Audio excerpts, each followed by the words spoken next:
flex ko lang po sa inyo ito aking iniinom tuwing maga, itong barley week eat 7 barley.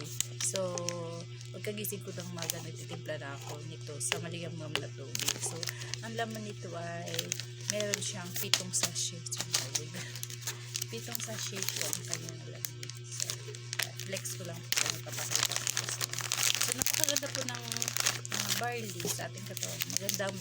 Maganda po ang ano niya dito sa akin, kasi po ay ito ay naging mahimbing baga ako matulog, kasi diba usually pag ako ay natutulog ng maaga, mga 12 o'clock pa lang, pag ako natulog ng 9, mga 12 o'clock pa lang ay gising na ako, hanggang maga din na ako nakakatulog. So simula na uminom ako nitong barley, so mahimbing na po ang tulog ko, at saka regular na po ang aking pagdudumi sa umaga, dahil hirap din minsan, hindi pa ako nagbabarley, talagang hirap na hirap akong magdudumi.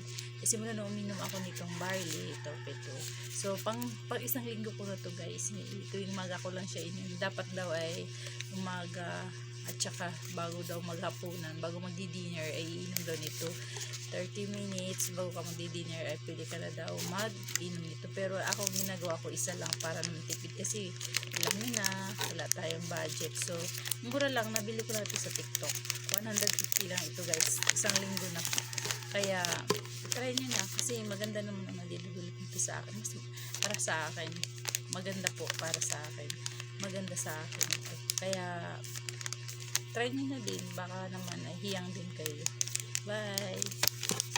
So pagpasensya nyo ng camera natin, hindi tayo naka-iPhone. Wala pa tayong pambili, kaya ito muna inuna natin bilhin every week.